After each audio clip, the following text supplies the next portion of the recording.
Unspoken Issues. All right, well, ladies and gentlemen, welcome. Welcome to the Unspoken Issues podcast. We are here to drink your beer. No, that is the incorrect lyric. We are here to talk about Wildstar Sky Zero 1 through 4. And this was proposed by one Dean Compton, sitting right over there. I think it was you, right? It wasn't me, was it? Because I like this comic, but I think you were the one that brought it up. Guilty as charged. From the Unspoken Decade, Dean Compton, tell them why you wanted to do this. Because I remember liking it. That's honestly it. I was like, oh, it'll be a fun. I remember it being something it is not, which is I remember it being like a 4-issue fun superhero romp that mostly is just people ripping people's faces off and ninja kicking them and, you know, some laser blasts and just all-out mercenary symbiote action. But it winds up being what I would call a mind clusterfuck. And I still like it a lot, but at least the last issue and a half are not at all what I thought like this book was. But mostly I remember liking it. I like I'm a big Jerry Ordway mark. An integral component of the creative team that killed Superman. In fact, it was like his joke idea at the meeting that brought it around. Great work on All-Star Squadron, Infinity Incorporated, The Power of Shazam. I really love him as a writer and a penciler. So he was involved. So I think he's great. Al Gordon, I knew him. I knew he inked a lot of stuff. I knew he wrote a Timberwolf miniseries that was well received around this time, but that was my experience. But mostly it was like I remember liking it, and I like Jerry Ordway, and you two are like big fucking symbiote marks. So there's a lot of symbiotes in this. So I was like, this is something for the whole family. Oh, thanks, Dean. We appreciate that. Appreciate that. Darry, we got you in on this one, buddy. You, sir, got to experience Wildstar Sky Zero. Did you know it was out there? Was this something you'd seen on the shelves? Or was this like, okay, I want to read? Is this something you picked up? Tell me about it. I will, but first I want to ask the question. Did you quote Ailstorm? I did, sir. Oh. I love that band, and it is because of you. You suggested it, and I went off and I listened to their entire discography. And oh my gosh, you have been corrupted, sir. Yeah, absolutely. I knew of Wildstar because he appeared in Savage Dragon a few times, so I knew he existed. I knew he was another early Image property. I never read this series. I have no reason why I didn't. I always assumed I would get to it. So when it was suggested, I jumped at the chance. I was like, oh, I always wanted to go back to that. I want to know more about that character. Showed up in the Dragon a few times.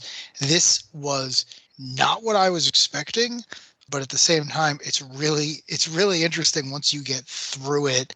As you guys have mentioned, it begins as one thing and it ends as something so entirely different that I feel like if they had been given the opportunity, this book could have gone on another 2 years with just what they set up in these 4 issues. But that's not what you're shown at the beginning. What you're shown at the beginning is just, another over-the-top superhero. This isn't your daddy superhero book. So I enjoyed myself a great deal just because I was constantly surprised every time I turned the page. Well, yeah, I remember seeing this on the shelves. I remember picking this up. I remember being very excited because I read the first issue. I had no idea what I was going to get. I don't even remember any. I'm sure there was probably some promotional stuff going on with this, but I don't recall. There were posters and there were ads in Wizard and other Image house ads and other Image comics, and also that fucking cover. That's my first note, bro. It's one of those gimmick covers that actually adds to the appeal of the comic. It stands out and looks really good. So I would say in and of itself that was a marketing technique. Yeah, absolutely. If I did see some promotional ads out there, if I did see some ads and that mentioned something about time travel, I might have been like, oh man.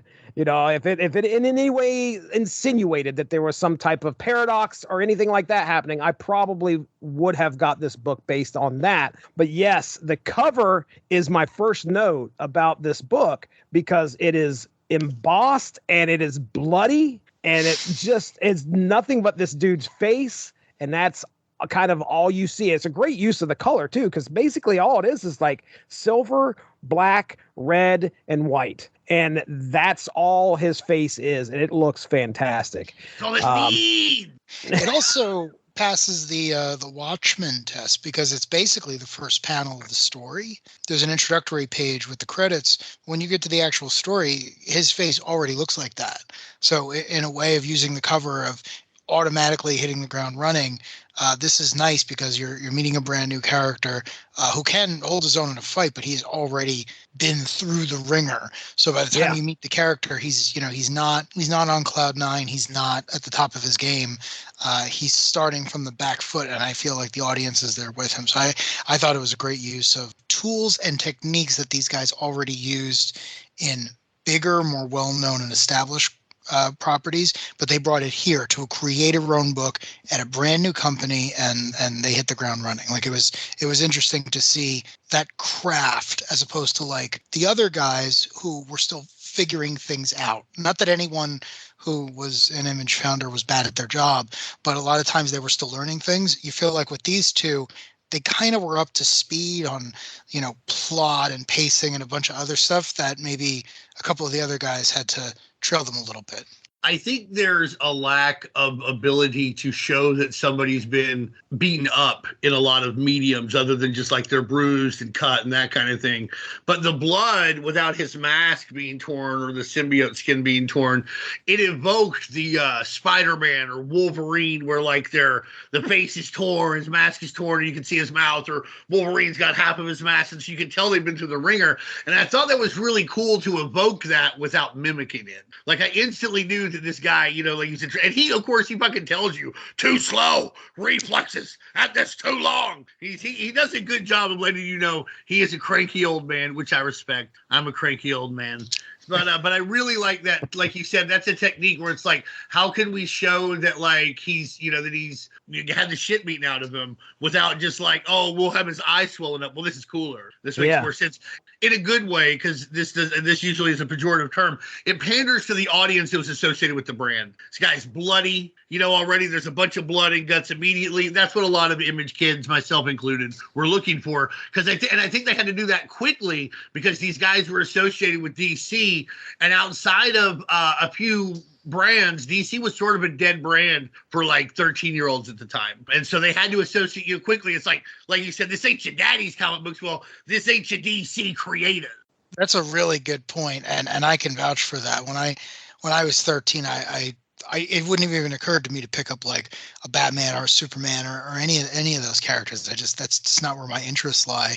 And that's a really good point on this. Is you look at that cover and you do not think of Ordway, at least. Again, I'm not super familiar with Golden, but Ordway's work, you don't think of his work on Superman or the Power of Shazam or any of that. You're immediately like, oh, that's a guy in a superhero mask and he's covered in blood and he's pissed. What is going on here? Which I like. And then the other thing, I bet there's some super punches in this one. But you're right too. And Ordway as the penciler is very quickly saying, hey, if you happen to come to this because you liked me on something else, and I hope that's the case, this isn't what you've come to expect from me, and I hope you'll enjoy this journey. So that's a really good point. I don't even think that I knew it was Jerry Ordway until very recently. I just kind of assumed it was two creators that either went on to do another Image book or were no longer working. So seeing Ordway's name on this was a surprise, just because, again, I don't associate him with early Image. Yeah, I really think that he did a good job at giving something new to his already stacked resume. Mm-hmm. I think you can still tell, Tim, if you were following this because it was Jerry Ordway, because you were a fan of his other earlier work. It's funny. I think his style stays very similar. He just kind of, jazzes it up. He throws in a few extra moves and it gets gorier, but like it's still that same smooth, that smooth look. Everything feels very fluid. It's still him. It's not, it's just, it's like when Tori Amos covered Smells Like Teen Spirit. That's still that song. It's a lot different. It's not what you expect, but it's still the same song. March 30th, 1993, this thing hits the shelves, according to Mike's Amazing World of Comics. You covered the creative team there, Dean. I will throw some highlights out here. Al Gordon, you could find him in the early 80s doing some Captain Carrot comics. At that point in time, and he's amazing Zoo Crew. That's right. Most of his career as an inker there, and of course, like you said, he made his way into the Legion of Superheroes and the Timberwolf. Timberwolf's part of the Legion. I don't know much about the Legion, right? Okay.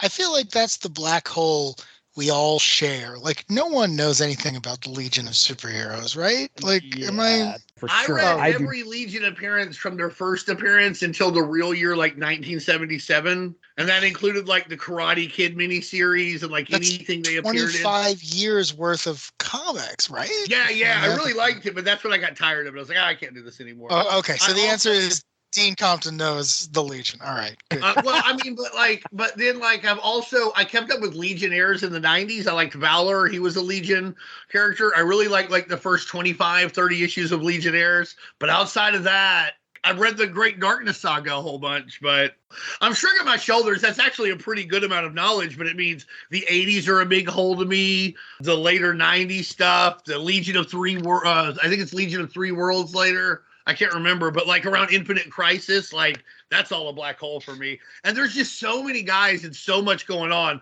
I love the concept. I love the characters, but like, wow, it's a lot. It's a lot. But yeah, I think you're right. The Legion is like, that's one I don't think any of us would say, oh, I'm an expert on that. If you get involved with the Legion of Superheroes, that's all you will ever do.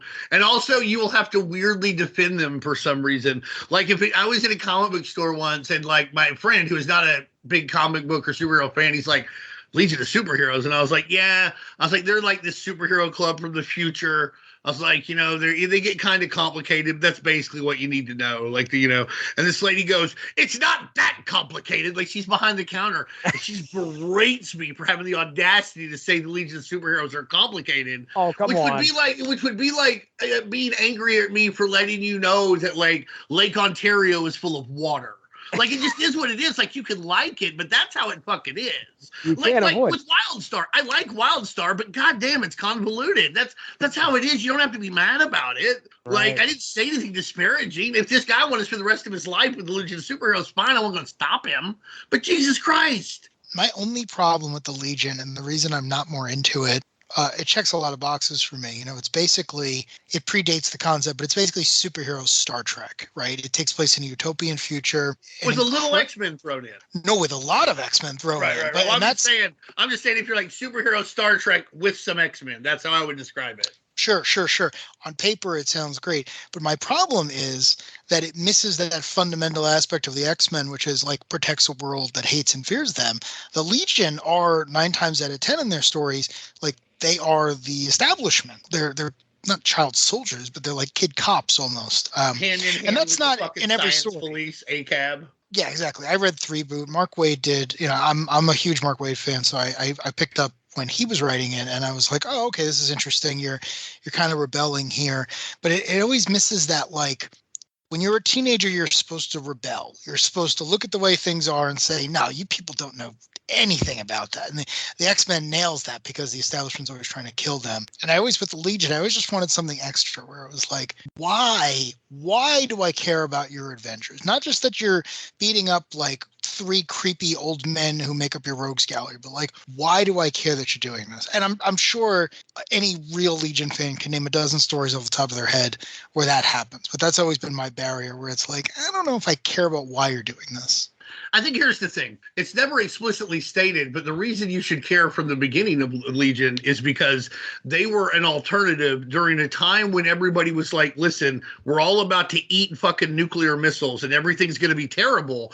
They were like, in the future, there's going to be these really nice kids who are going to do really good things. Yeah. And that's why you should care, because the future winds up being a lot better than we thought it could be, but it still has its problems that will need to be worked on. As it goes on, I think that becomes less of a concern, although it probably should have stayed the same level of concern with how things have turned out. Where we are now, we're arguably closer to nuclear war now than we were in like 1965, as crazy as that might sound. But I think that was the thing, that there were hope for the future. They weren't hated. That was what was kind of the deal. Like, it's kind of an inverse X-Men. But you're right. They don't ever fight anybody. They never exist in a world that hates them except when they're adults. Like later on, when they do the 5 years later and Mordru's taking over everything. Every other time, it's like, yeah, we're all just kind of cool kids. So anyhow, Wildstar, not a member of the Legion of Superheroes. Skylark could be. Could be. But let me just say this about Wildstar too. I feel like we missed an opportunity because he's not a part of Wildstorm. No, absolutely. Would have been great. Jerry Ordway, by the way, You covered it. You guys have talked about them at length. Inked Crisis on Infinite Earths 5 through 12. Right. Also, 1986, he starts Adventures of Superman with issue 424 as artist and penciler, picking up writing duties in 443, finding time in 88. This is something you may not have known. To ink What the #2, featuring a story called Superb Man versus the Fantastical Four. That's right. Then in 89, he is the writer and sometimes penciler of the Superman comic starting in issue 31 and goes back to Adventures of Superman as a writer on issue 480 in 1991. So there you go. Letter by Johnny Workman Jr., colored by Ruben Rude. All right. We're going to just real quick. I want to run down our characters, our cast of characters here. Okay. And just real quick, here's these 37 symbiote motherfuckers. Yeah, that's funny because I did have to try and do my best to kind of lay out Dead Star's team. But let's talk about our future cast, the people that are cast from the future back into the past in this first story. We've got Michael Gabriel, otherwise known as Wildstar. Wildstar, an old man who has a large star across his chest that apparently is a symbiote that gives him powers. All right. So we have Michael Gabriel, Wildstar. Then we have Dead Star. These are the guys that are pursuing Wildstar at the beginning of this story. Dead Star, powerful leader, powered by a symbiote right over his right eye. I think it's his right eye. I can't remember. He's trying to pull that sounds right. Yeah, starfish off of his eye. Then we have Freeze. Squish. Then we have Free Zone. Free Zone. Get it? Freeze. Got it. Zone. Frozone's evil cousin. No, that's not the case. But basically can shoot freezing power blasts that will freeze you on a big, encase you in ice, part of your body in ice or something like that. Then we have Mazer. You're going to get cold, buddy. Get ready. Real jelly in here. You'll need a blanket. Mazer. Think Luke Cage with some kind of psychic powers. I think he can like scramble your brain up or think and make you do some crazy stuff. So many of these guys are just there to get thrown into others of these guys. Yep. Then we have Trans, I think is what they called him. He's able to transport himself and switch places with other people. So that's kind of handy when somebody's coming at you and you can like switch places with somebody instantly. Then you have Jumpstart. Jumpstart, ladies and gentlemen. She's got the hots for Wildstar, but she's on Dead Star's team. Grab your pen and pencil and figure out which side she's on because she flips it, I swear, like 3 or 4 times. Also keep track of how many times she gets punched in the face because I think that happens at least twice in this book where she gets square punched right in the nose. Yeah, that sounds about right. Blockade. You guys probably don't even know who Blockade is, but I'm going to tell you, Blockade, I think, is the guy that has like a green suit and symbiote can turn into and morph into things, I think. Yeah, I remember that guy. This is the dude at the very end, just to clue you guys in if you don't know who I'm talking about. But he's the like dude in the like nutsack of that big alien.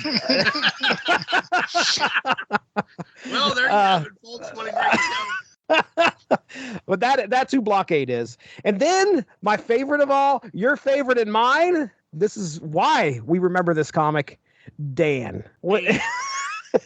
And we know this is canon because we saw a letters page from the next series that asked who was the guy who got his symbiote ripped off his face in issue 1 of Wildstar. Like 2 pages in. Right. And that is that we find out that guy's name is Dan. We don't know of any other what his powers are or whatever, but his code name, I assume, I don't know, must have been Dan as well. He was the Reed Richards of his era. He did not hide behind a code name. Just Dan, please. Dan. Get him, Dan.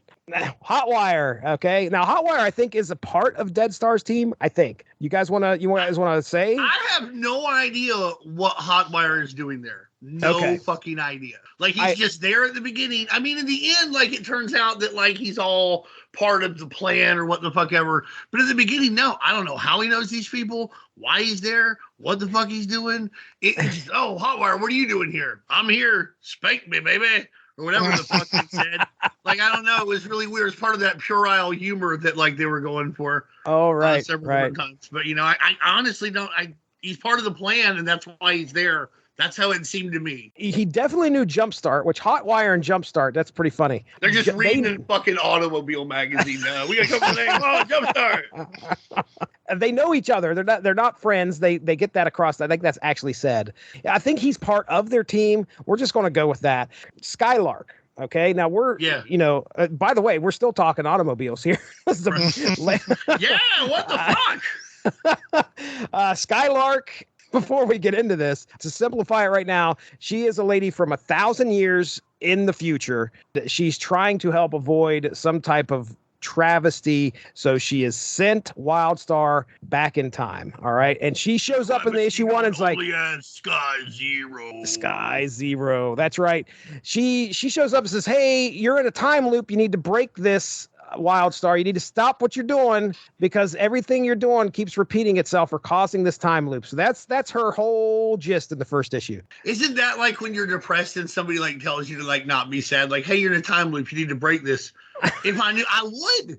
What the fuck am I supposed to do? What am I? You have to start doing different things. We've all seen Groundhog Day, so like you have to start doing different things or whatever. But like it's just funny. Shows like, hey, you're in a time loop. You got to do something different. I just got here. Yeah, God, help me out here. All right, now we have 3 alien races I need to talk about. The Kioans, who are, we'll just call them the good guy aliens. They've been here since Roswell. Okay, so these are the guys that landed in Roswell. Apparently, we've struck up a good conversation. They're pals of ours. Or I think we're sharing technology and all this other fun stuff. Because they're They're looking for the special. Yes, the special thing that's on Earth. That, as to what that is, you're not going to get an answer here in this book. Just be aware, there's something here.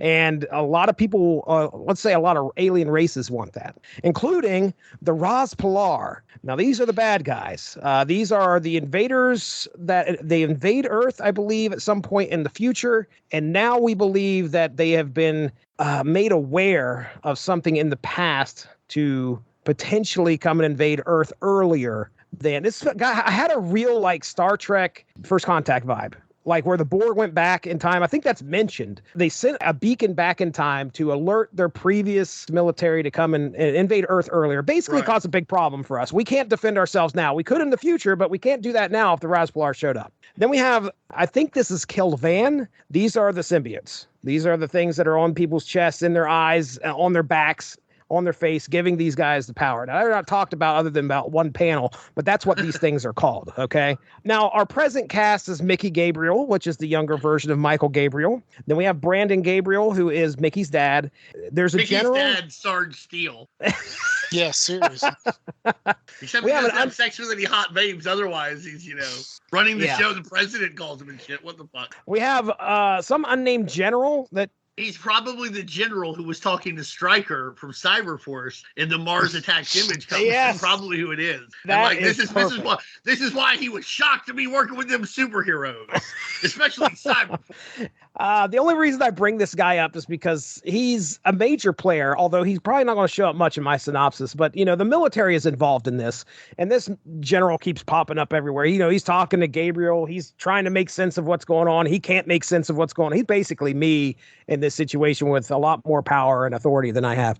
But he's trusting the Russian, which I guess, as it turns out, time has, worked out for him. Right. Like now the Russians are the bad guys again. Wow, how about that? Yeah, that's right. How about it? All right. I'm ready for getting into these first 2 issues. I've got the synopsis ready to go. So you boys, before I get into this, I'm going to give you the opportunity. Anything you want to say before I jump into issues 1 and 2? Yeah, one of the things I want to point out is this was an incredible success. Like issue number 1 at $250 a pop was like, I think the 52nd best-selling comic book of the year. And issue number 2 was the 108th best-selling comic book of the year, according to Comicron. That's a lot of money at that time. You're talking, and they didn't have to share it with DC. I mean, that means both of them almost certainly sold 6 figures worth of issues, and they probably, and the last 2 probably were, upper 5. I'm not being like, oh, they just wanted to get on board and make that money, but there was a lot of money to be made at this time in the comic book business in a way that I don't know that there was before or since. As far as working, as far as getting out there and just being able to make the money just from comics, not necessarily worrying if it's going to pay off as like a cartoon or a movie or what have you. And I'm glad that Jerry Ordway was able to get some of that money. He's, by all accounts, a nice guy, and you like to see people who are good people succeed, and that's really cool that he was able to get in there and make some of this money.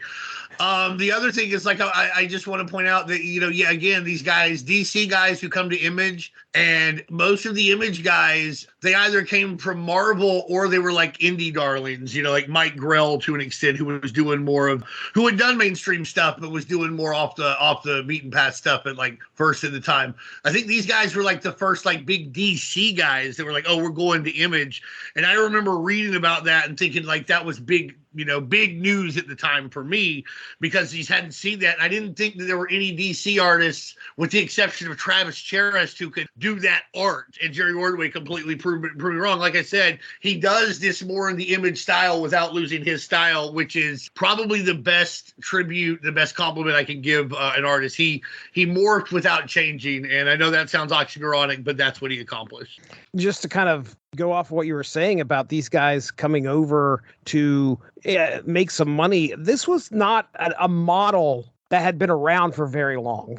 This 92, we're talking, where Image Comics is formed, and we're only a year into this, a little bit more than a year into this, when this comic drops. Why not go make the money? There are things before Image that were similar to Image. First Comics, Capital Comics, Eclipse Comics, even Malibu, that existed, where like creators owned their own stuff and were published through a Renegade Press. It was similar to self-publishing. Image is just the only time where it's like, come over here and make $1 million fucking dollars. I think that they had a character, and this was the time when you could use your character, go somewhere, instead of Wildstar being a part of DC or what have you, it was theirs, and they would make a lot of money on it. And this was the only time you could really like do that. There's plenty of money to be made in comic books, period, at this time. Jerry, they probably made a lot of money on Jerry Ordway off of the Death of Superman stuff that sold, like, he got royalties for that. Like, so it's not like there weren't other ways, but for it to be yours and make a good amount of money,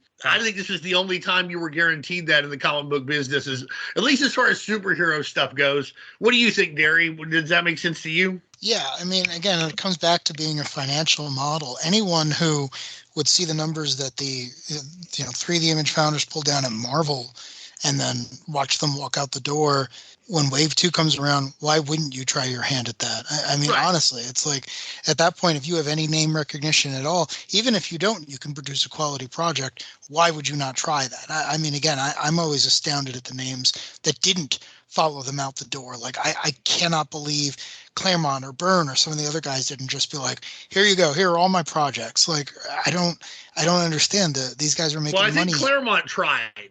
He tried. Yeah, a lot of them did try. I mean, it's not easy because his character, the Huntsman, appears in Wildcats. And that was the character he was going to do at Image, but his problem was his hand was only good at, writing words. He wasn't good at drawing pictures, and they weren't going to draw his pictures, and I don't think and for whatever reason, and I don't know this, he would not go find an artist. But can you imagine if he had teamed up with, say, Ron Lim? You're right. Like, this would have taken off big time. Yeah, that's a perfect example, because Ron Lim is a guy who I think is phenomenal, and as far as I could tell, never blew a deadline. So it's to your point, it's like, put him on that book and make them put out each one and not have to worry about kicking any of that money up to Marvel ownership, and just sit back and relax. I mean, Claremont probably didn't want to rock the boat too much, but at that point he wasn't even writing X-Men. So it's like, what else did he even have to do? He wasn't doing nothing. He's doing nothing. He was getting paid to do nothing. So I'm always shocked by that. I'm happy that Ordway did this book. I wish it had continued on, or I wish he had tried something else. I think if a creator is good at their job, doing a creator-owned book only benefits them, because even if it doesn't, like Brian Michael Bendis is a great example, even if it doesn't sell a lot of stuff, it still allows them to tell a story they couldn't otherwise, and it makes their their work for hire work better. So I always think it's a good way. And again, I'm happy Ordway and Golden were able to pull this off. I know making comic isn't easy, but again, I can't believe they weren't followed by a dozen of their coworkers. Right. Well, especially in their case, they were able to maintain ties with DC. Like, Jerry Ordway goes on to do the Power of Shazam stuff. Like, it's not like where it was like, for a while, they say, well, let's be honest, I don't think it would have worked this way. Like, Rob Liefeld, you can't come back to Marvel. Now, he obviously would, but, like, you know what I mean? Like, they never severed ties at all. It was always fine. So, I don't think there is a single Image founder who couldn't have walked back into the Marvel offices after their solo books had dropped and said, I want to work on whatever character I want. I think they would have bent over backward. You want X-Force back? Here you go. Here's X-Force. Here's a cable ongoing. Here's the Liefeld corner of the Marvel Universe. And I think whoever popped up their head and said, I don't want to work with that guy, would have been like, that's great. We're a public company. We need cash. Find someone who will work with him and, right. get this going. I mean, when the guys came back, they kind of had free reign.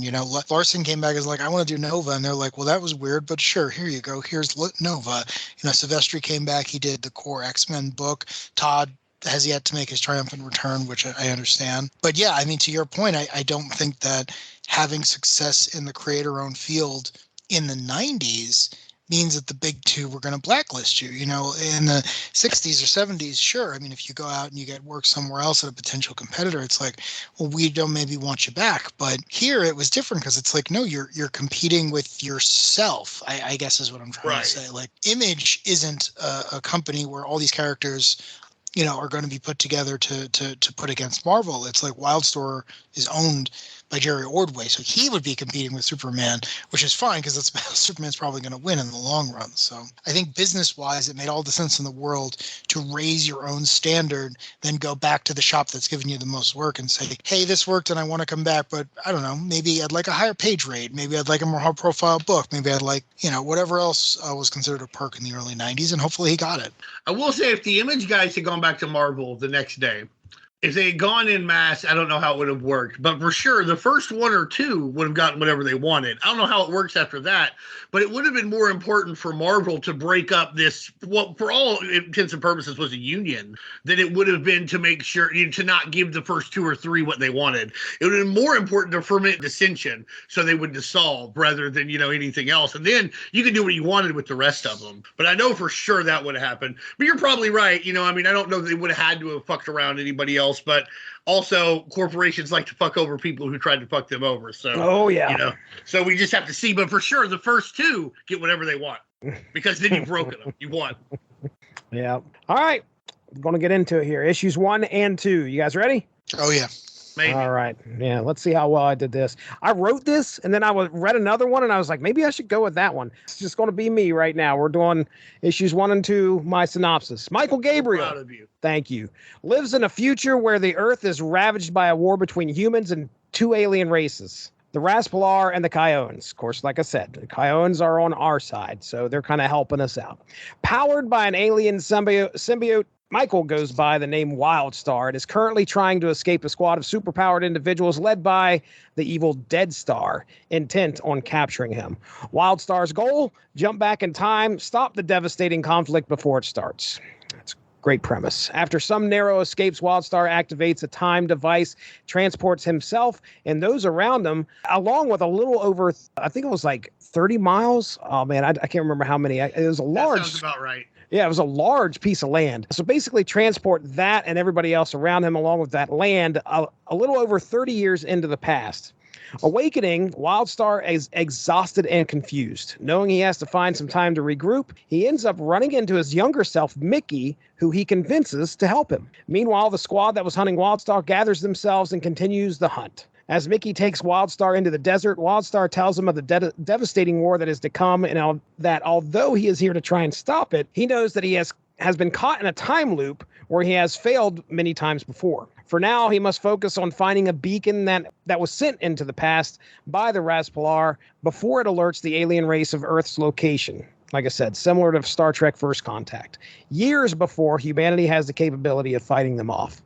Returning back to meet his father at Sky Labs, Mickey finds Dead Star and the rest of his team already there. When Wildstar shows up, an intense battle occurs that ultimately ends when Wildstar retreats with Mickey flying away. So that is issues 1 and 2. I do love how this story opens.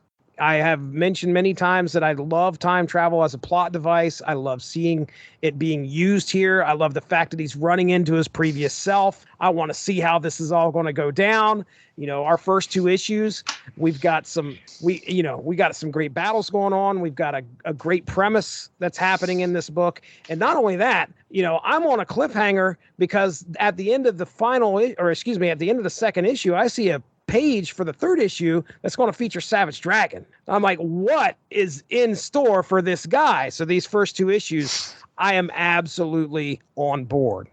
Jumpstart, the 90s bad girl, in right there on full display. Boy, she is a character, that's for sure. Like I said, she's with Dead Star's team, but she's pleading not to hurt Wildstar, so you know that there's feelings there, even though he punches her in the face. Not afraid of her sexuality at all. Issue 2 opens up great. We got a wordless, like the first quarter of the book is like completely no text whatsoever. And it is just Wildstar fighting this big green guy who we end up seeing later on in the series, jumping into some spaceship. He's got guts hanging out of him, and it looks like he's about to die. He's trying to protect Mickey. And of course, it's a dream sequence, but it is, it's beautiful. But then, things start to, we're still on the rails, but the convoluted time travel shit wobbling, but we're still making it around the bend. The convoluted time travel shit starts up in issue 2. It's not going full bore, but it starts to get a little confusing. Not horribly, just a little bit. I can't remember if it's in that issue or maybe it's issue 3, but we learn about Sky Zero at some point. We learn about why Wildstar has come back and what needs to happen, which is fine. Hey, I'm all for let's stop the large calamity that's going to happen. That is like, how many time travel stories have that in it? I'm fine with that. I'm okay. Some people may say it's a tired concept. In 93, I don't think so. So I'm down. But Dean Compton. What does a tired concept really mean? You know what I mean? Like when Kirkman wanted to do The Walking Dead, he was told zombies were a tired concept. He did a good zombie story, and then all of a sudden everybody makes a fucking zombie story. There's no such thing as a tired concept. It's one of the things I 100% agree with Jim Shooter about. Jim Shooter will be told Westerns don't sell, science fiction doesn't sell. He'd be like, show me a good one. He's like, if we have a good product and we put marketing money behind it, it will take, we'll at least get it to break even or make some money. So first off, I remember mostly when I think about this comic, I just think about the panel where he starts like ripping the guy's like symbiote off his face, and he's like, my face. And like, it is just so 100% macho, 200% like cool. Like, and that's what you think this is going to be. And then it becomes something else very quickly. It's really interesting how, like you said, Jumpstart's not afraid of her sexuality, but nothing overt happens either. It's like all like very 12-year-old, like, ooh, titties or some bullshit, like I said earlier, it's like Wildstar is tough and he doesn't give a oops. Like they'll never come like right out and show any sex happening or even anything like too like risque, but they will hint around, Oh, boy, do they do the hints? Yeah, yeah. It's like a. Oh, you finished already? He tackles her, gets up off of her, and she goes, "You finished already?" And I'm like, "Woo, Jumpstart, baby!" Yeah. Or she's like, "I should spank you, but I say that from my personal friend." And you're just again. I like the book, and I don't want to sound like I'm savaging it, but I just don't think these guys quite understood. Like they wanted to be image cool. And I think these are some areas where like they're trying, like it's very, Steve Buscemi, like, hello, fellow kids, because they're a little older. It doesn't quite work. As far as I'm concerned, but I do enjoy it a lot. I like the visuals of all of the mercenaries. It gets really gross. Dead Star's like pulling on the starfish thing in his eye, and it just won't come out. And he wants it to like do whatever it needs, and it's stuck. And what he needs is the guy from Madison Square Garden in the Carnage concert with the knife. He can cut it right off so that then like it can come out. He can do what he needed to do. It got stuck up there, man. You need a knife. That guy has a knife. He can help you with it. Oh my gosh. I'm never gonna stop. I just want you to know. Write that shit in the script. Every time I read something, I'm like, how am I going to get this in? And every time I do, and you're welcome. All in all, what I really wanted out of this comic, it pretty much delivered, which with most Image comics, I wanted cool art, cool guys fighting. While the dialogue gets like heavy and weird and convoluted, the actual storytelling panel to panel holds up, pretty nicely. And like, if you read this with no words, you could make it into your own story and make it make possibly more sense than the words make, to be honest. So yeah, the first two issues I feel like are really setting a good tone for the most part. It feels like Terminator meets Venom, and I was there for it. It's going to change into something else very quickly, but I really liked it. I also, even though it gets debunked or whatever, I like the idea of like a time travel device that switches places. Oh That's yeah, really, that's I good mean, stuff. like I know it's been done other spots, but I think it's something that doesn't get done enough. There's a lot you can really do with that. This story is so funny because you guys have already hinted at it, but there's a very clear line of demarcation between the first half and the second half. The first half really lulls you into this high concept superhero action adventure science fiction story. The second half just doubles down on all of that to the point where almost none of the plot points introduced in the first half are settled in the way you think they might based on your familiarity with the genre or other stories like this, which I thought was great because, again, every time you turn the page, it's something I didn't expect. The number of characters and concepts thrown at you in the first two pages, I feel like it's so dense, and I wonder if that was on purpose just to disorient you. Because the back half goes into such a wildly different direction that I almost wonder if, all of this stuff was put in here just to really get the creative juices flowing. Like, what are stories we always wanted to tell that didn't fit with our corporate-owned work, and what can we put in here? And then, what if a guy ripped off another guy's face? Yeah, Right. exactly. The thing I really like is the ending of the second issue is him Wildstar leaping into the air, which I thought was a great visual because, again, it's very iconic. It's like, what does a superhero do? Well, he flies or he leaps or whatever you have, but it definitely makes you want to get the next issue.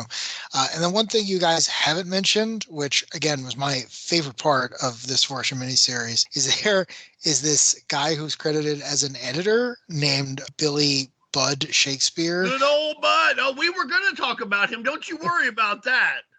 He is as important a character to this as anybody except Wildstar. I don't know if he's a real person, if he's one of the No creators. clue. I'm shocked. The wiki for this series makes a point of saying that there was no editor on the book. So I don't know if this is a pseudonym for something, but that's what we were thinking too. He hams up the letter pages to a truly beautiful degree. And if whoever it is listening to this, just thank you because in a wild book, you were the wildest part of it. Since we're talking about him right now, I'm going to go ahead and put my note out there that I had wrote down here. And that was Bud Shakespeare, master of apostrophes and letter columns, because that there is so much 90s going on here, like with these apostrophes left. He wanted to make you feel like he was someone that you could pal around with this guy. You're a 90s kid. He's got your back. You know what I'm saying? Hello, kids. Again, strong hello, fellow kids. What's up, everybody? Oh. Do you want to have some sunny delight? I know just making a comic is a lot of work, but these things are complete. Like every issue's got these letters. I assume they're real. If someone is just making them up to fill the back matter, that's fine. But like there's a lot of content here. And I really appreciated that because these guys were making this in between everything else. And, the first two issues are still being published by Malibu. So I don't know if Malibu was helping because they had a more established editorial presence. But, this definitely feels like a true third party, something that could sit on the shelves alongside Marvel and DC. But, yeah, it's wild. If anyone ever gets a chance to read Wildstar, make sure you get the issues. Make sure it's got the letters pages because damn. The first 10 to 15 months that Image existed, Malibu published them. They were their own thing, but Malibu handled all the, because like you said, they knew how to draw comic books, but there's a big difference between drawing a comic book, getting the solicitation done, handling press work, handling interview requests, etc. And the only person among the Image guys who would know much of anything about that was Jim Valentino, who had self-published and had, engaged in indie comic book work. But he would have known how to do it on a scale that Image needed. And Malibu already had the infrastructure. After costs, Image got something like 93% of revenue, a wild amount. I've heard as high as 96%. Heard as low as 90. I'll split the difference. But as Paul O'Connor, writer for Malibu and purveyor of the Longbox Graveyard, a really fun Bronze Age blog, told me once, he's like, whatever you think the number was that Image was getting in this deal, it's not high enough. So, but Malibu still made a ton of money because they more than they were going to make selling, Ninja High School to the Eternity imprint and the kind of stuff they were doing. But that's why Malibu is on the interior of this. That's why it is technically a Malibu comic in a lot of ways, but it is actually Image. It's tantamount to like what Legend would later be. A Dark Horse or a Gorilla at Image. It would kind of like that, But like I said, they didn't know how to do it. Malibu handled it. And man, if you ever get the chance, there's some great stories out there. Like the book that I meant to read, Image Road to Independence, like Dave Olbrich is interviewed in it. And he talks a lot about their relationship and how it ended and the sour notes that were ended, that was ended on that later became all of a sudden the shit that Image thought that Malibu was stupid about. All of a sudden they'd actually been pretty smart about it really quick once Image had to do it on their own. Right. But I don't want to get too far sidetracked, but that's why Malibu is in there. That's how Image worked its first 12 to 15 months of existence.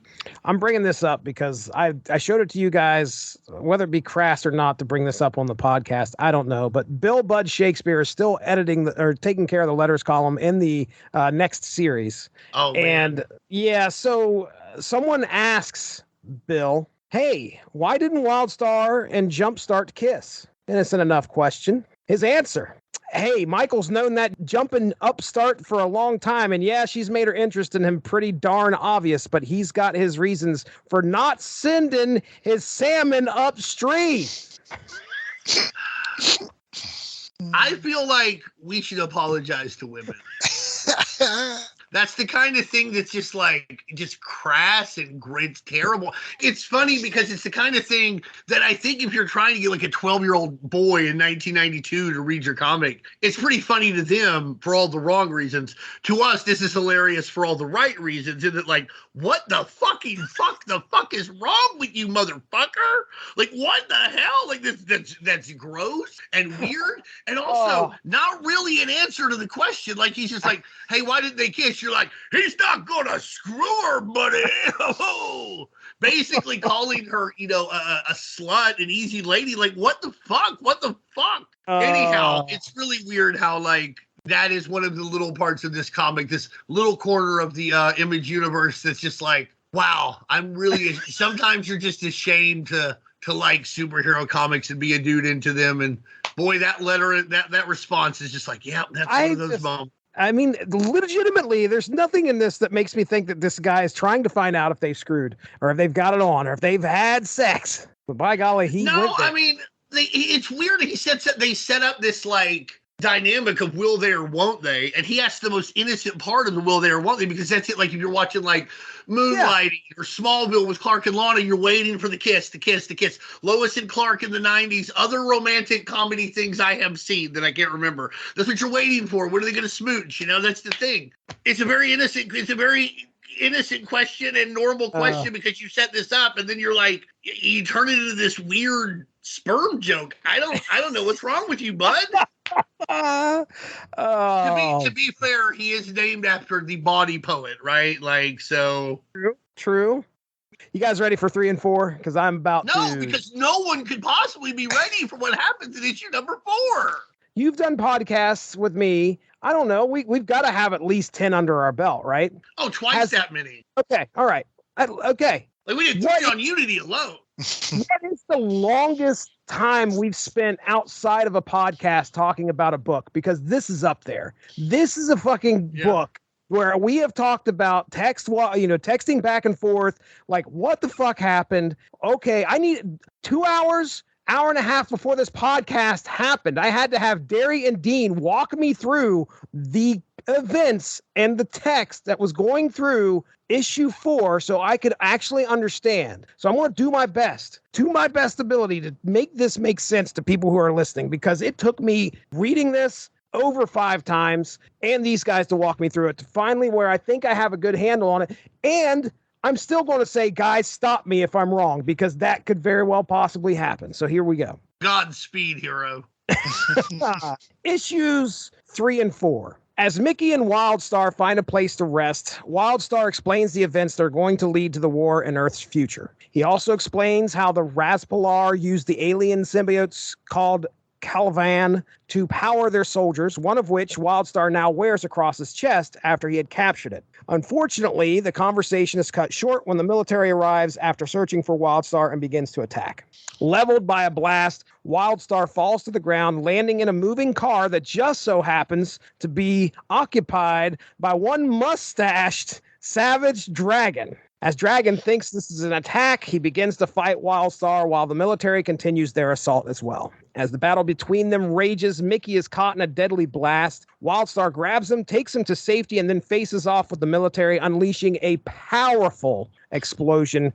Staggering back to where Mickey lies, Wildstar rips off his symbiote, giving it to Mickey, sacrificing his life in order to save his younger self. Now joined by Jumpstart, one of Deadstar's themes that we mentioned earlier, who seems to have always had a thing for Wildstar. The pair head into a nearby hidden shaft, only to immediately run into Deadstar. While the military convinces Dragon to not interfere above ground, Mickey now has to acclimate himself to the powers that the star is giving him on his chest. In the heat of battle with Deadstar and his team, the fight spills over into the very same installation the military has stowed away a powerful biological weapon, who awakens and joins the fight. With some quick thinking on Jumpstart's part, she is able to incapacitate Deadstar's team while Mickey tries to stay alive. Suddenly, dramatic pause, a figure named Skylark appears out of nowhere. Suddenly, here comes God Jr. She appears out of nowhere. Now, we've seen her before. She was in the first issue. She's kind of like a ghost talking to Wildstar and saying, hey, you're in a time loop. Well, now she appears out of nowhere and says, hey, enough of this fighting. Stop what you're doing and transport Deadstar's team and the other members of the military out of the facility and some out of the country. Everything stops. Yeah, like the Arctic. Right. And now it turns out that Skylark is a very powerful being her powers and actions drew the Raspalar to Earth. She explains that once she realized what she had done, she enlisted Wildstar's help and secretly transported him back in time, also with the help of the young man named Hotwire. Skylark used Wildstar's quest as a diversion to give them the chance to notify the government and prepare for Raspalar's invasion. As Mickey flies off with his father, believing this to be a dream, over and over, this is a dream. We fast forward 25 years later, where Wildstar seems to be repeating the events and led him into the past at the beginning of the story. So what I take from that is that I've read this a couple times.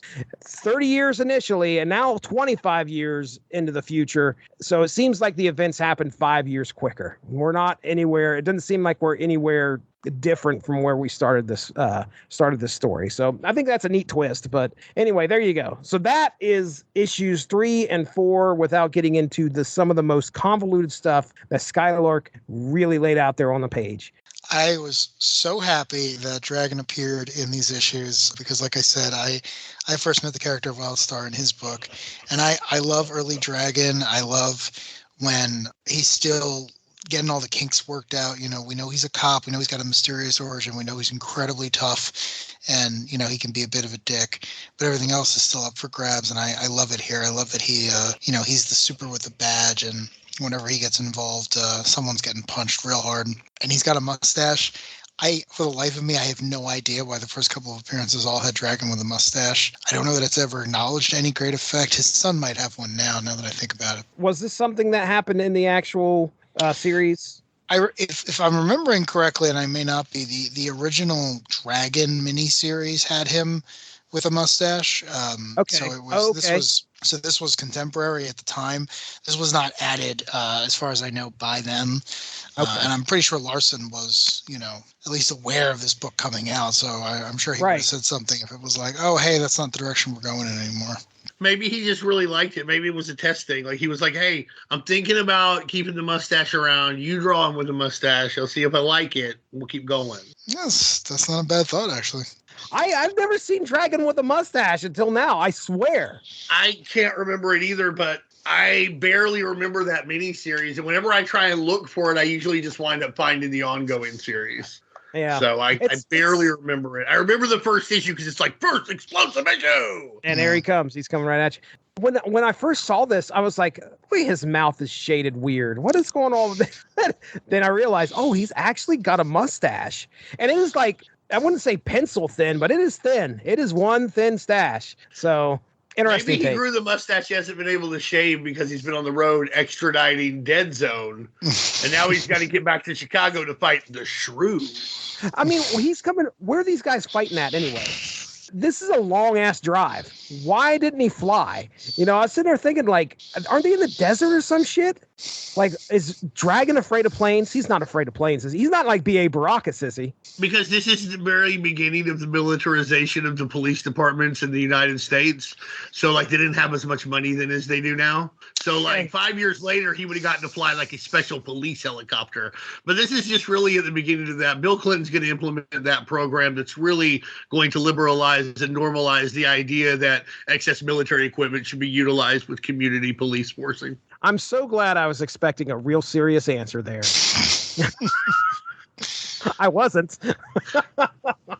I shake it up. That's that. You know what, y'all? I'm not gonna lie. That's why y'all love me. Oh, that's absolute truth right there, man. You're like, is he gonna make a fart joke? Is he gonna talk about the Madison Square Garden guy? Is he gonna talk about Cyberforce? Is the military-industrial complex gonna come up? Maybe baseball. That's what I do for people. Hey, speaking of these symbiotes, isn't it weird how like everybody except like Wildstar and maybe Dead Star, they had a distinct power, but like Wildstar's like, yeah, shoot blast, and I'm real strong, and you can shoot me, and it doesn't really bother me.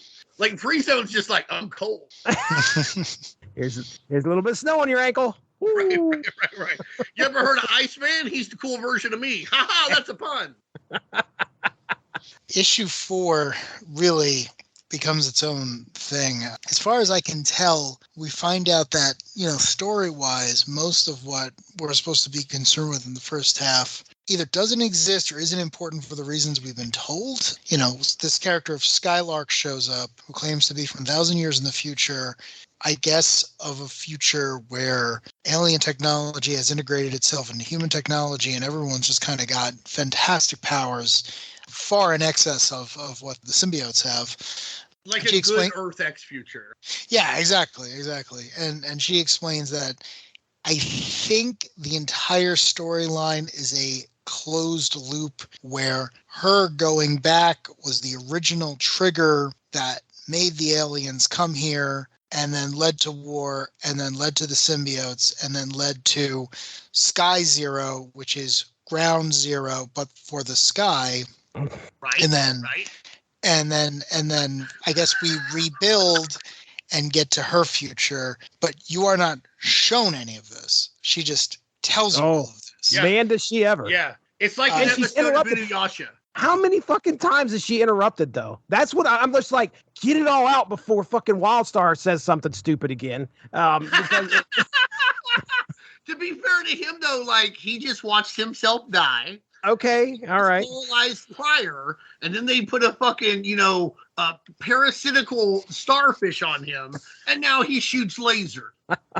Good point. And also, he's like 16. Fair point. Sorry, Darry, I didn't mean to interrupt. I did like that about it. One of the reasons I think Wildstar is not better well known or still discussed 30 years later is, they kind of bury the lead. What is Wildstar about? Wildstar is about a superhero at the end of his career who didn't quite save the world in the way he was hoping to, but he's got one last chance. And if he pulls it off, he'll have died doing the thing he wanted to do most, but he also kind of knows that his dying is actually the beginning of his saga, right? He knows he has to give the Wildstar symbiote to his younger self. He knows that's going to happen. So that's a pretty good pitch. I can't think of anyone else who's done that. Ironically enough, the only other character I could think to do that is Nightwatch from the Spider-Man backup series, which was coming out literally at the same time. I don't know if I think that was Howard Mackey. I don't know, or Terry Kavanagh, excuse me. I don't know if Terry Kavanagh and Golden were getting lunch together or something, but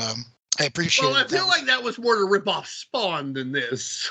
No, I know, and that would have been fine. But literally, the origin of Nightwatch is that he meets his older self, who gives him the suit, right? A fancy semi-symbiotic suit. It's the weirdest thing. And when I read this, I was like, oh, was one inspired by the other? But they were coming out concurrently, so I read the case. But you're right. It's probably a Doom Patrol, X-Men, Swamp Thing, Man Thing, just like that was there. But we can safely say though, that Spawn, that's intentional. There's a lot of canon and lore and big world building stuff that is shoved into this very small book. Like, you could have hinted at that stuff and not really lost the thread, which is, to Dean's point, the revelation that the older version's going to die, the younger version's going to get it. And, has he already seen how his life is going to end, or does he still have the ability to make a choice? One question I had for you guys, and I'm not sure if anyone knows the answer to this, is I can't actually tell if this is a closed loop or not,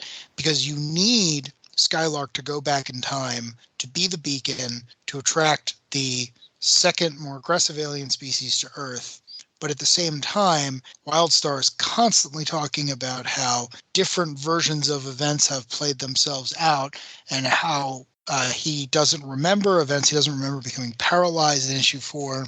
And even at the very last page, I can't tell if he's about to live the life we've just seen end, or it's something else. Like, I can't tell what is set in stone and what is not set in stone. So right. That was completely lost on me. And it's one of those situations where I don't think you're going to enjoy it more trying to figure it out. But if anyone knows, I'm all Here's the thing. There's a lot of I have no idea. So let me just tell you that. I thought you got it earlier, honestly, where you were like, it looks like it's 5 years earlier, that what he's changed is it's 5 years earlier. So they're going to have to change other things with the idea that eventually they'll get it right. They had made some changes, but not all the changes that had to be made, which is why he didn't remember shit that was happening, but why it wound up very similar. At the same time, you can argue that's a distinction without a difference. Yeah. I mean, if Sky Zero winds up happening, who cares if it's tomorrow or in like 20 years? Sky Zero is bad. That's inevitable. Terrible. Yeah. It's to go back to the Terminator. I feel like every time someone travels through time to try to prevent Judgment Day, all they do is move it. Right? I mean, it's, to quote the Doctor, it's kind of a fixed point in time. It's at some point, someone around John Connor is going to bear witness to a malicious AI wiping out humanity. The details are going to change or whatnot, but you're almost ensuring it's going to happen by going through that. And it's the same thing here. Like, for all the characters to really be introduced, some piece of alien technology has to fight with some other piece of alien technology. But one thought I did have, which is not in here at all, but the symbiotes are constantly mentioned as a third alien species, one that doesn't have a lot of agency on its own. Right. And I almost like the idea, and this is not in the text at all, but I almost like the idea that whatever they really are, they can change things. Skylark can't. She's human. She's just a very advanced human. The other humans are pawns on the chessboard. But if you have a symbiote, you can change things. For whatever the super science gimmick is that allows them to impart superpowers on people, maybe that says, okay, you know what? You get to be 1 second outside the time stream, whatever it is. And again, that's not in here at all. But it was the only thing I could come back to of like, who of the characters who are constantly talking about, what they remember happening, what they don't remember happening, well, they all have symbiotes. So maybe that's the key. I don't know. Again, an ongoing series was supposed to follow this. I think it got, 3 issues out the door before it was shut down. So who knows how much of this they actually had planned out. Does any of it ever get settled in Savage Dragon? Like, you read that book forever. I know Wildstar appears in that book. No, it's just kind of there. He's like, hey, man, what's going on? Help me zap these guys. Well, it's another thing, too. The Wildstar that we're following in this book is the older one, the one that goes by Michael. But the Wildstar that appears in Dragon and any other cameos afterwards, it's Mickey. It's his younger self at the end, and you can tell because he has black hair or hair that's more black than gray. So he's almost like a Spider-Man character, if you think about it that way, or like a Jaime Reyes Blue Beetle. Like, someone gave him an alien symbiote, an amazing power, but he hasn't been using it for 25 years to fight alien races. So when he would appear in Dragon, and again, I could be misremembering this, it was more like, hey, I've got powers and my own nonsense, but I happen to be in Chicago, or I happen to be dealing with the Freak Force. Let's fight Overlord. Let's fight the Horde. Let's deal with your stuff for a little bit of time. Fight that shark guy. I love that shark eye Mako. What's his name? But also Mako. Mako, yeah. But Larson was always good at this. Larson was always like, hey, you're putting superheroes in the Image universe. You want them to fight Dragon or show up here? Yeah, let's do it. Let's make this place feel as lived in as possible. So, I mean, and also put us in Savage Dragon out in everything from like Topps Comics bombast to like Kirkman's Battle Pope. Yeah. Exactly. Like if you were nice and you wanted to use Dragon, he'd probably let you use Dragon. My notes here so far for issues 3 and 4, Mickey getting the star was pretty cool. He's practically going to die, and Michael has to make this decision. Like, okay, the only way for me to save this, my younger self, is to give him the star, and then he, like I said, sacrifices himself. He dies, giving his symbiote to Mickey, which is pretty cool. And then the real way to break the time loop was to like be like, well, I guess he's gonna die, and then he dies, then you die. Oh, that would have done it. Like, don't give him the symbiote because that's what leads to everything else happening. You're just gonna have to accept that this is it, and that's the end. But see, that's my problem, because if he doesn't give him the symbiote and he just dies, then how did he get it originally? Like There's you can have some fun. Here. Yeah, you can have some fun with that. Yeah. But you're definitely getting into paradox territory. And I feel like the time travel stories that I enjoy always have, Doc Brown with the blackboard. You set your rules, and then once you've set your rules, you can play the game according to those rules, and you can put your characters in a lot of peril. Here, right. I don't know if it was intentional or not, but of all the exposition, and there is so much exposition in these 4 issues, no one ever says, this is how this works. This is what you can and can't do. You're getting that starfish on you, whether it's exactly the moment this other guy remembers happening, or the symbiote has affected his memory and it's going to be some other time, but you have it because he's got it. You have no way of avoiding it. In fact, us having this conversation may even be the impetus that causes it, but no one ever says that. So to your point, yeah, I absolutely wouldn't have been surprised if issue 4 ended with the young Mickey just saying, I don't want anything to do with this, not taking it and just leaving up to the reader if any of this even happened. There's a lot of high concept stuff that's happening in here. Now, granted, we all said we're here for the face ripping. That's not high concept. Okay. But this time travel stuff depends on like how far you can get it once you rip it off, right? He grabbed it. Almost looked like he grabbed his upper lip and ripped. Oh, that's nasty, man. It's like an EC Comics wedgie. You know what I mean? Like, what the fuck? But there's a lot of high concept stuff here. You've got to try and get into your comic and make sure that everybody else understands. And that's where I think we have a pretty big failure on our hands. I mean, I understand the time travel part of it, but man, if you're trying to jam all this stuff in there, you need more than 4 issues to make this make sense.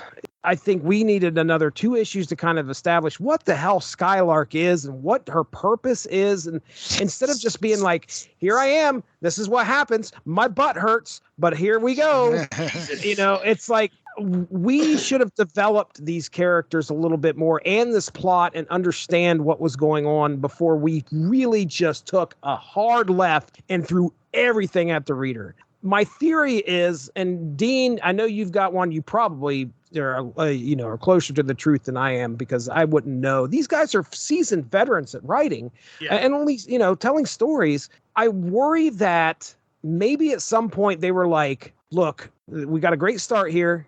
Very Terminator-esque, but we don't want this to be remembered as the Terminator-esque story. So what are we going to do? They sat down and just was like, boom, here's everything. Let's put everything in the comic. My theory is that they were just like, we don't want this to be like the run-of-the-mill, what we've had before. We've got to make this complicated. And I also think they were setting up seeds for an ongoing. Clearly that, but it just was like, if you want to sowing some seeds for an ongoing, I mean, this is like fucking planting 3 acres. It felt like it was just like, woo, here's everything. John Appleseed dumped his whole bag in one spot. How many fucking characters do we got going on here? I mean, I want to see stories about these guys, though. I want to see stories about the Rasplar coming in. I want to see. Yeah. I mean, I want to see where do these symbiotes come from? I want to understand all this stuff, but you can't throw it all in there in issue 4. So I think that ties into what I've been led to believe, which is that Jerry Ordway and Al Gordon, both writers, had a disagreement about the direction of the story. And I think that, because Ordway's not really involved with the ongoing, from what I understand, even though there's only 3 issues of it. And I think that probably, you could be onto something, that maybe one of them was like, hey, this is coming across as sort of, Venom and Carnage and Terminator, and the other guy's like, who gives a shit? I like it. I don't think anybody's right or wrong. I don't have enough of the details. I think that you can just tell that, like, they're both just like, fuck it, whatever, like, and that's why everything just gets dumped in. Fine, that whoever was doing it just started doing it. I think, Darry, you said it's possible. I don't know how they work this, but if they did it Marvel style, it's possible that he just changed the dialogue. But I don't want to make such an accusation because that's a very harsh one. But, like, there's a lot of exposition that gets dumped, and I think, to me, it just shows that they didn't have an editor that would keep them on point, that could iron out their disagreements. So they both just kind of did what they wanted. That's how it feels to me. Bud Shakespeare's their next door neighbor. They're like, dude, we need somebody. Just come over and look this over and maybe reply to a few letters in the letters page. I can do that. I'm busy writing Julius Caesar Bush Light. Okay, you gotta, like, give me a little time here. But yeah, I think that's part of it. Also, what you touched on a second ago too, Darry. They started to get, they were sued by a guy named Michael Tierney.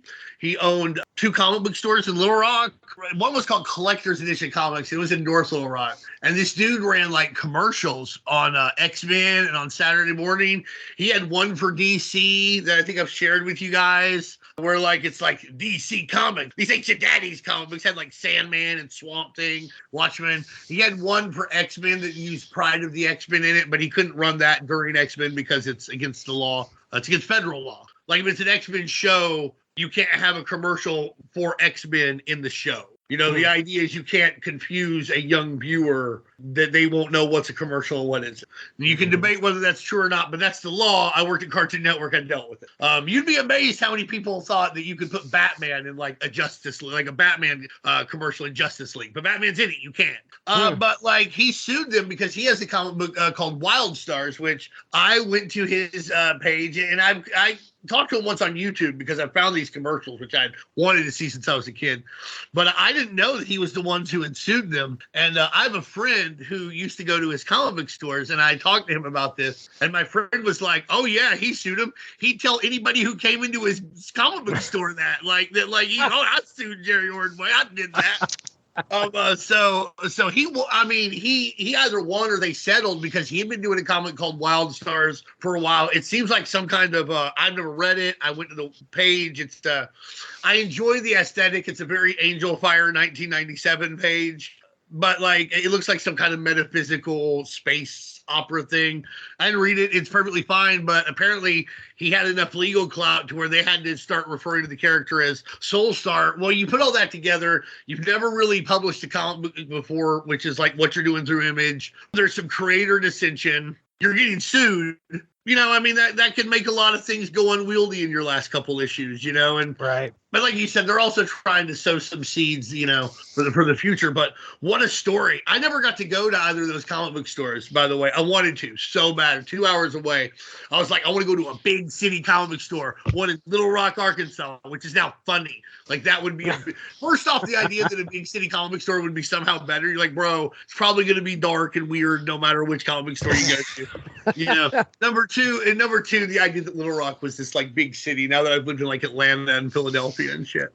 But, like, we were going to go one time. We've gone to Toys R Us and we were leaving, and my parents got in this weird snippy fight with me over, like, nothing. And they're like, still go to the comic book store? And I was like, no. I was like, because it wouldn't be worth. They would go, but they would sit there and be pissy, so only be there for like 7 minutes. Right. And have to hear about it. So I didn't want to fight that. So really, what I'm saying is, I wish he had also sued my parents for not taking me to his comic book store.